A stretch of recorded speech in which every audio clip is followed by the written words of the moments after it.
Hoy es el Día de la Bandera y también, ¿sabes qué? Es una oportunidad.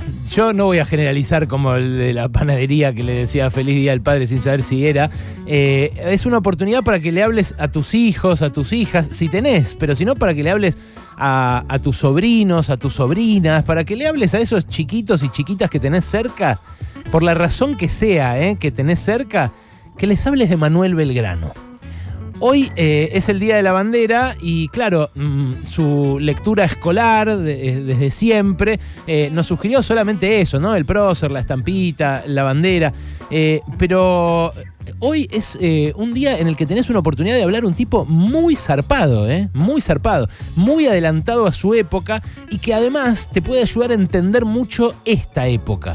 Te puede ayudar a entender mucho los problemas que tiene Argentina hoy, les puede ayudar a entender a todos, por todas partes, qué está pasando en nuestro continente, en Latinoamérica, y sobre todo puede trazar un hilo de continuidad entre nuestros papás, nuestras mamás y nuestros hijos, nuestras hijas, en un tiempo en el cual se impone tanto lo efímero y lo individual.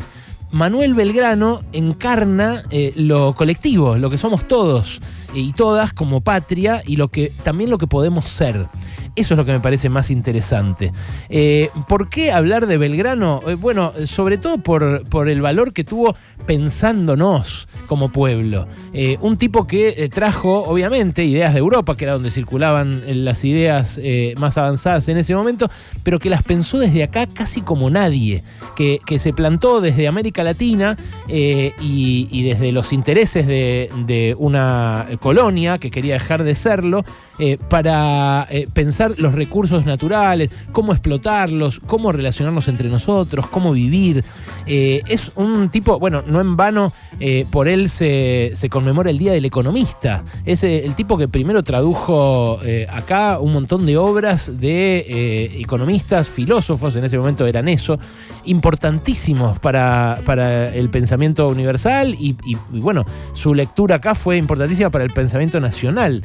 Escribió en sus informes del consulado, antes de la revolución, un montón sobre esas ideas, sobre esas potencialidades. Un tipo que, además, en el trabajo de Felipe Piña, el trabajo monumental que hizo Felipe Piña para traducirnos parte de esa obra a nuestra época, se ve muy nítidamente. Era un tipo que desconfiaba de la riqueza fácil que proponía la ganadería en ese momento, el ganado cimarrón y sus derivados, digamos, sociales y económicos, porque le daba poco trabajo a la gente.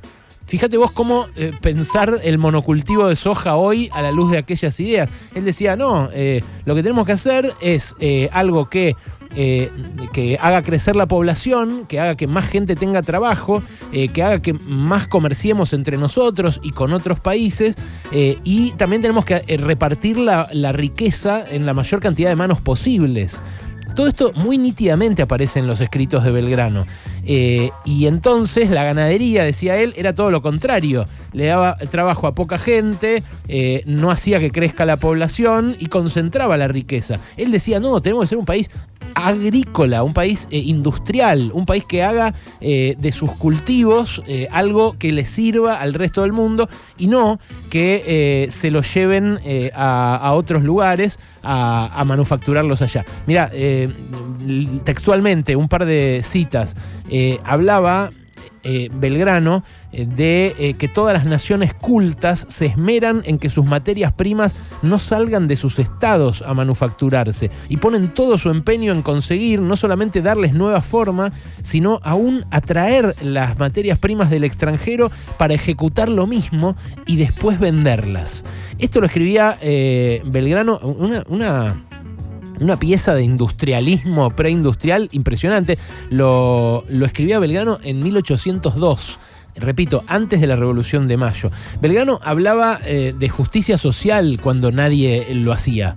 Decía que, por ejemplo, había que proteger a las industrias locales y a las manufacturas en los tiempos en los que no tenían actividad, con un fondo destinado al labrador al tiempo de las siembras y de la recolección de los frutos. O sea, querías que pensara la proto-sociedad argentina un sistema para atender a sus desocupados, ¿no? Fíjate vos esto a la luz de los planeros estigmatizados hoy como personas que sobran y que simplemente deberían morir. Bueno, Belgrano no pensaba eso. Belgrano también era un obsesivo de la educación. Decía que lo primero que tenía que hacer para convertirse las provincias del Río de la Plata en un país más justo, modificar el sistema educativo colonial.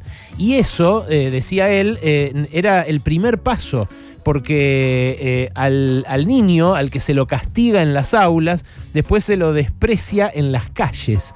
Fíjate vos la idea del ciudadano siendo educado en las aulas, no del pupilo. Es una cosa impresionante leerlo y hablar y pensar en Belgrano. Manuel Belgrano también habló de las desigualdades entre el hombre y la mujer de manera muy precoz, cuando, bueno, obviamente esto era algo absolutamente soslayado por el poder y por la discusión política. Escribió, y esto se lo cito a Felipe Piña también, de su libro Belgrano, escribió: el sexo femenino expuesto a la miseria y desnudez, a los horrores del hambre y estragos de las enfermedades que de ellas se originan, expuestos a la prostitución, de donde resultan tantos males a la sociedad, no puede realizarse.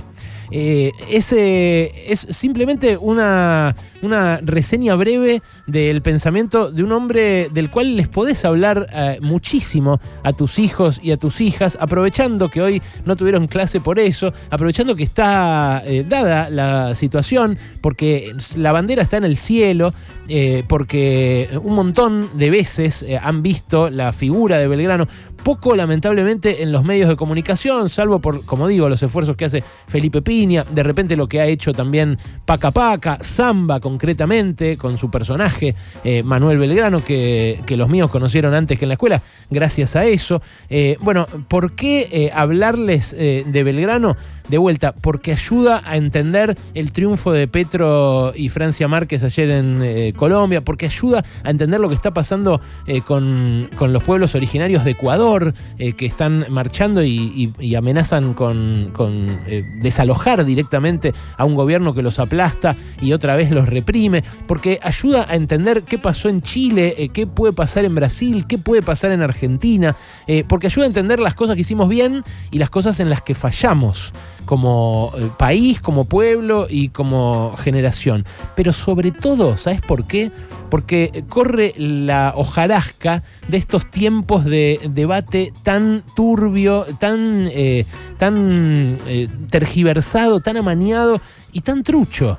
Corre las discusiones estériles que está teniendo hoy nuestra dirigencia, nuestro poder político y nuestros referentes mediáticos. En estos tiempos de lo efímero, de la inmediatez, de Instagram, de la historia de Instagram, ¿no? de la superficialidad, hablar de Manuel Belgrano es hablar muy en profundidad de nosotros mismos, de nuestros papás, de nuestros abuelos, de nuestras mamás, de nuestras abuelas y sobre todo de las generaciones que vienen.